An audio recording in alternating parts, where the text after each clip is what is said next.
27 साल के लंबे इंतजार के बाद एक ऐतिहासिक क्षण आ गया। लोकसभा से पारित हो चुका महिला आरक्षण बिल गुरुवार को राज्यसभा से भी पारित हो गया। इस संविधान संशोधन बिल पर गुरुवार को उच्च सदन में चर्चा हुई।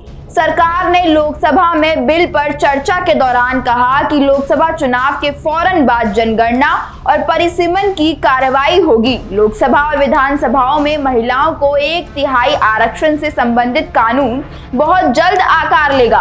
अब सवाल ये है कि क्या महिला आरक्षण ने इंडिया गठबंधन को एकता का फॉर्मूला दे दिया और बीजेपी का ये दांव उन्हीं पर भारी पड़ गया?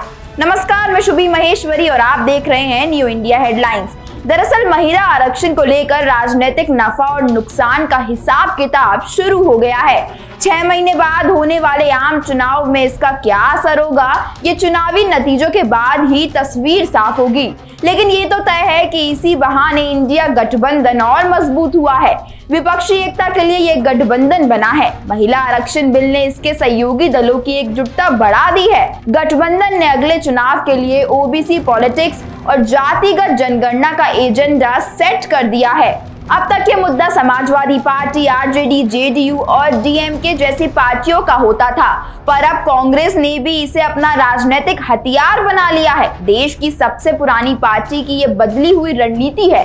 किसी ने सोचा था कि कभी कांग्रेस भी ओबीसी रणनीति के रास्ते पर चल सकती है, लेकिन महिला आरक्षण ने कांग्रेस को ऐसा करने पर मजबूर कर दिया। कहा तो ये जा रहा था कि इस बिल पर इंडिया गठबंधन में फूट पड़ जाएगी, पर संसद में इंडिया गठबंधन के सहयोगी दलों का एक स्टैंड रहा। सोनिया गांधी से लेकर ललन सिंह और मनोज झा तक एक सुर में बोले। महिला आरक्षण के मुद्दे पर बीजेपी के खिलाफ विपक्षी एकता को नई ताकत मिल गई है। संसद में महिला आरक्षण बिल पेश किए जाने से पहले बीजेपी के रणनीतिकारों को लग रहा था कि इस मुद्दे पर इंडिया गठबंधन में झगड़ा हो सकता है।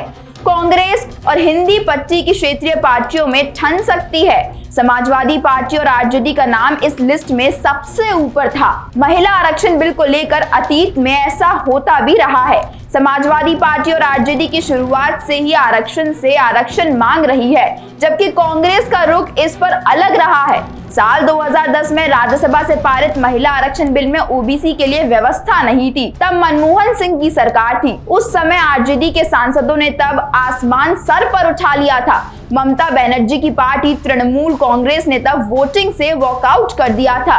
यही नहीं, ममता बनर्जी के विरोध के कारण ही इसी महीने मुंबई में हुई इंडिया गठबंधन की मीटिंग में जातीय जनगणना का प्रस्ताव पास नहीं हो पाया। लेकिन महिला आरक्षण में टीएमसी और कांग्रेस के बीच बढ़ती दूरियां कम कर दी हैं। संसद में इंडिया गठबंधन के सभी घटक दलों ने मोदी सरकार की तरफ से पेश महिला आरक्षण बिल का समर्थन किया, लेकिन सबकी मांग एक जैसी रही।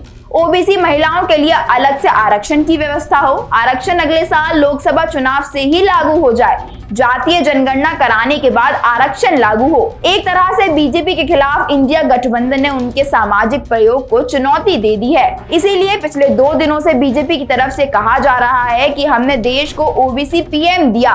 केंद्रीय मंत्रिमंडल में सबसे अधिक मंत्री इसी बिरादरी से हैं। गुजरात के बाद यूपी देश में बीजेपी का सबसे मजबूत किला है, जहां पार्टी ने ओम प्रकाश राजभर, संजय निषाद और अनुप्रिया पटेल की पार्टियों से गठबंधन किया है।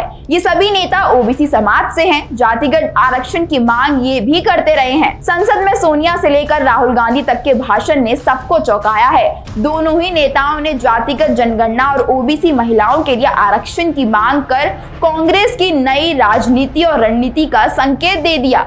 अब ये तय है कि अगले लोकसभा चुनाव में बीजेपी के राम मंदिर और हिंदुत्व के मुकाबले में इंडिया गठबंधन की ओबीसी वाली रणनीति होगी। खैर, क्या आपको भी लगता है कि महिला आरक्षण ने इंडिया गठबंधन को एकता का फॉर्मूला दे दिया? अपनी राय हमें कमेंट करके जरूर बताएं। धन्यवाद।